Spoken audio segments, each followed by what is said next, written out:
China வந்து இன்னையோட 5 நாள் ஆகுது. இன்னைக்கு நாம எந்த ஸ்ட்ரீட் போறோம், மத்த எந்த பிளேஸை விசிட் பண்ண போறோம் அப்படின்னா, ஜின்வான் பிளாசா அப்படிங்கிற ஒரு ஏரியாவுக்கு தான் நம்ம வந்திருக்கோம். இந்த ஏரியாவில் பார்த்தீங்க அப்படின்னா வந்து என்ன ஸ்பெஷாலிட்டி அப்படின்னு என்ன சொன்னாங்கன்னா, ஒரு பிரிட்ஜ் ஒன்று இருக்கும். அதை சுற்றி பக்கத்துலேயே வந்து ஒரு மணிக்கூண்டு மாதிரி ஒன்று இருக்கும். அதை சுற்றி பார்த்தீங்கன்னா ஒரு 12 ராக் இருக்கும். இதுதான் இங்கே ரொம்ப ஃபேமஸான ஒன்று. இது மட்டும் இல்லாமல் இது பக்கத்துலேயே ஒரு ரிவர் ஒன்று போகும். அங்கே போட்டிங்கும் இருக்குது. அதுவும் ஸ்பெஷலான ஒன்று.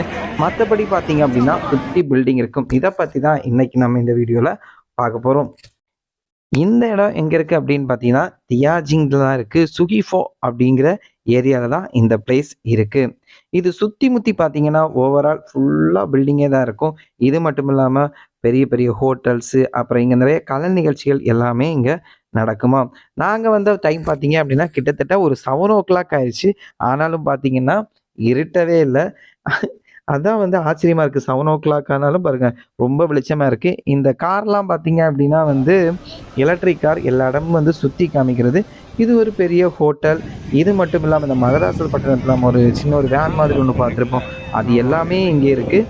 இப்போ நம்ம ஃபஸ்ட்டு எங்கே போகிறோம்னா அந்த ரிவர் சைட், அதாவது 7 மணிக்கு பிறகு தான் இங்கே ஃபுல்லாக லைட்டிங்ஸ் எல்லாமே போடுவாங்க. அப்போ தான் நல்லாயிருக்கும். ஸோ ஃபஸ்ட்டு நாம் என்ன பண்ணுவோம்னா, இங்கே ஒரு ரிவர் மாதிரி ஒன்று இருக்குது. அது ரிவர் கிடையாதான், ஏதோ வந்து இந்த டியாஜின் பார்த்தீங்க அப்படின்னா வந்து இங்கே தண்ணிக்கு ரொம்ப கஷ்டம். ஸோ வந்து இது சவுத்தில் இருந்து மொத்த தண்ணியும் அந்த கால்வாய் மாதிரி விட்டு ரெடி பண்ணி இந்த பக்கம் வருது. அதுக்கு தான் இதை கட்டியிருக்காங்களாம். ஸோ ஆனால் இது ஒரு டூரிஸ்ட் பிளேஸாகவே மாற்றிட்டாங்க. இப்போது இதில் சுற்றி பார்த்தீங்க அப்படின்னா ஏகப்பட்ட கண்ட்ரீஸ்லேருந்து மக்கள் எல்லாருமே வந்திருக்காங்க. மெயினாக பார்த்தீங்கன்னா இவங்க எல்லாருமே எங்களை பார்க்கும்போது கொஞ்சம் விசித்திரமாக பார்க்குறாங்க. பிகாஸ் அங்கே சைனாவில் இருக்க சைனீஸ் பீப்புள்ஸ் எல்லாருக்குமே பார்த்தீங்கன்னா தாடி மீசை எதுவுமே மோஸ்ட்லி வைக்க மாட்டாங்க. ஆனால் நம்ம ஆட்கள் ஃபுல்லாக தாடி மீசை வச்சு போகும்போது அவன் டிஃப்ரெண்ட்டாக பார்க்குறாங்க. நம்ம தான் இந்தியாவில் இருக்கும்போது ஃபாரினர்ஸ் வந்தால் பேண்ட் பார்த்தா, இங்கே வந்தால் இவங்களும் அப்படி தான் பார்க்குறாங்க. இதில் இன்னொரு விஷயம் என்ன பார்த்தீங்க அப்படின்னா வந்து சின்ன பசங்கள்ட்ட எல்லாம் இவங்க நம்மளை காமிச்சு கொடுக்குறாங்க. ஏதோ பயமுறுத்துறாங்க, ஐ திங்க் பயமுறுத்துறாங்க அப்படின்னு தான் நினைக்கிறோம். கண்டிப்பாக அப்படி தான் பண்ணுறாங்க போல். சரி, இதெல்லாம் தாண்டி நீங்கள் போனீங்க அப்படின்னா இங்கேயும் போட்டிங் ஃபெசிலிட்டிஸ் எல்லாமே இருக்குது. போட்டிங் பார்த்தீங்க அப்படின்னா வந்து எவ்வளோ ரேடியஸ் சுற்றி வருவாங்க அப்படின்னு தெரில, நான் சைனீஸில் இருக்குது. பட் 108 யுவான் அப்படின்னு போட்டிருக்கு. 108 யுவான் அப்படின்னா வந்து நம்ம இந்தியா மதிப்படி 108 × 12 போட்டிங்க அப்படின்னா 1000 எபோவ் வந்துருச்சு. 1000 எபோவ் அப்படின்னா வந்து கண்டிப்பாக நிறைய பிளேஸ் சுற்றி காமிப்பாங்க. இது மட்டும் இல்லாமல் இப்போ சில பில்டிங்கில் பார்த்தீங்கன்னா லைட் எல்லாமே போட்டிருக்கோம். ஆனால் எல்லா பில்டிங்லேயுமே வந்து ஹைட்டாக இருக்க பில்டிங்லேயே லைட் போடுவாங்க. அது வந்து ஒரு ஆஃப்டர் 7 இன்னொன்று பார்த்தீங்கன்னா இந்த ஆறில் பக்கத்தில் ஃபுல்லாகவே வந்து மீன் பிடிச்சிட்டு இருந்தாங்க. இதில் ஸ்பெஷலாக நாங்கள் ஒன்று கவனிச்சோம் அப்படின்னா, மீன் பிடிக்க நம்ம நார்மலாக என்ன பண்ணுவோம், தூண்டில் போடுவோம். தூண்டில் வந்து ஆசையும் அப்போ நம்ம பிடிப்போம். ஆனால் இவங்க டிஃப்ரெண்ட் என்ன வச்சுருக்காங்கன்னா, தூண்டிலேயே கேமரா வச்சுருக்காங்க. அதாவது தூண்டில் போட்டு தூண்டில் மீன் பிடிக்குதா இல்லையான்னு அந்த கேமரா வழி பார்க்குறாங்க. செம்ம அட்வான்ஸாக இருக்காங்க. நானே வந்து இதை பார்த்துட்டு என்ன பண்ணுறேன், மிரண்டேன். ஏன்டா இவ்வளோ அட்வான்ஸாக இல்லாமடா இருப்பீங்க அப்படின்னு. அப்படியே கொஞ்சம் தூரம் நீங்கள் பார்த்தீங்க அப்படின்னா ஒரு ஹைட்டான ஒரு ரவுண்டான இது சுற்றி கேபிள் கொடுத்துருக்காங்க. இது லெஃப்ட் வழி போய் மேலே பார்க்கலாமா. பட் மேலே போகலை. நாங்கள் தூரத்துலேருந்து இதையும் பார்த்துட்டு அப்படியே ரசிச்சுட்டு இருந்தோம். இது மட்டும் இல்லாமல் இங்கே உள்ள எல்லா மரத்துக்குமே பார்த்தீங்க அப்படின்னா ஸ்ட்ரைட்டாக வரணும்னு நிறைய தூணெல்லாம் கொடுத்துருக்காங்க. ஆல்ரெடி நான் ஒரு வீடியோவில் இதை சொல்லியிருக்கேன். இப்போ பார்த்தீங்கன்னா வந்து 2 போட் ஒன்று வருது பாருங்கள். ஆனால் நைட் டைம் இந்த போட்டு பார்க்க கண்டிப்பாக செமையாக இருக்குது. ஏன்னா ஃபுல்லாக லைட்டிங் செட்டப் எல்லாமே இங்கேயும் இருக்குது.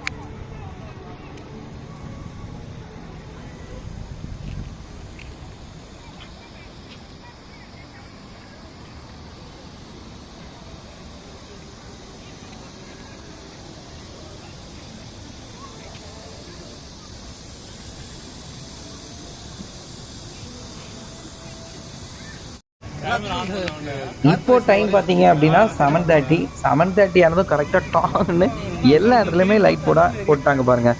லைட் போட்டு எவ்வளவு பிரகாசமாக இருக்குது அப்படின்னு பார்த்துக்கோங்க. மேலே மேகம் எல்லாம் பார்த்தீங்கன்னா லைட்டாக ரெய்னியாக மழை வர மாதிரியே இருக்குது. பட் லைட்டிங் போட்ட பிறகு சுற்றி முற்றி வேறு லெவலுங்க. பில்டிங்லாம் பார்த்தீங்கன்னா ஏதோ வந்து எல்சிடிலலாம் அப்படி படம் ஓடுற மாதிரி செம்மையாக ஓடிட்டுருக்கு. பட் எப்படி தான் இதெல்லாம் அரேஞ்ச் பண்ணுறாங்க அப்படின்னு தெரில. சரி, அப்படியே வந்து நம்ம நடந்து அந்த போட்டை பார்த்தலாம். போட்டு பார்த்தீங்கன்னா பாருங்க கலர்ஃபுல்லாக இருக்குது. உள்ள நிறைய பொம்மை காமிக்குது பாருங்களா, காமிச்சிட்டே இருக்கு. கண்டிப்பாக அதிகமாக தான் இருக்குது. பட் எவ்வளோ ரேடியஸ் அவன் சுற்றிட்டு வருவான், எங்கே வரைக்கும் போவான், அதை பற்றி கிளியராக தெரில. சரி, இதெல்லாம் பார்த்து முடிச்சுட்டு அப்படியே நடந்து நம்ம அந்த ஒரு கிளாக் ஒன்று சொன்ன பாருங்க தூரத்தில், அங்கே தான் பார்க்க போகிறோம். சரி அப்படியே நடக்க ஆரம்பிச்சாச்சு. நடக்க ஆரம்பிக்கும்போதே வந்து லைட்டிங்கை பார்த்தீங்கன்னா இப்போ பாருங்கள் எவ்வளோ கலர்ஃபுல்லாக இருக்குது அப்படின்னு. இதுக்கு முன்னாடி 1 2 பிளேஸ் போனோம். அங்கே போகும்போது பீப்புள்ஸ்லாம் இவ்வளோ க்ரௌடு கிடையாது. அப்புறம் லைட்டிங் மட்டும் எங்கே இருக்குமாங்க, அது நிறைய பேர் க்ரௌடு இருந்தால் தான் நம்ம வந்து சைனாவுக்கு வந்த மாதிரியே ஃபீலும் ஆகுது.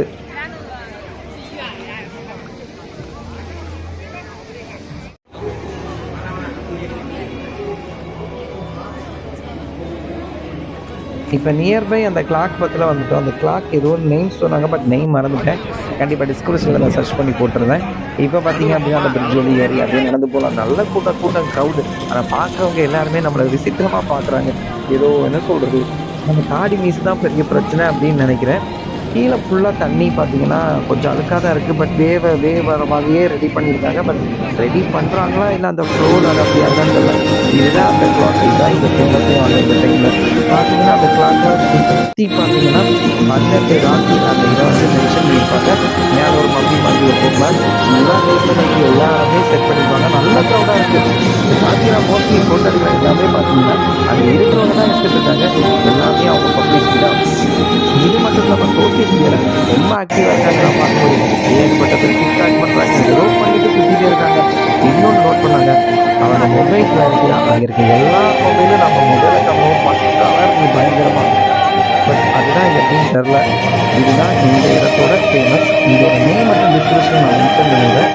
திரும்பவும் நமக்கு நாளைக்கு பார்த்தீங்கன்னா டே 5ல இன்னும் நிறைய விஷயங்கள் நான் உங்களுக்கு காமிக்கிறேன். ஸோ எங்கள் சேனலை மறக்காமல் சப்ஸ்கிரைப் பண்ணி வச்சுக்கோங்க. அப்போ தான் நீங்கள் யாராச்சும் சைனா விசிட் பண்ணால் எந்த இடம் போகலாம் அப்படிங்கிறது உங்களுக்கும் தெரிய வரும்.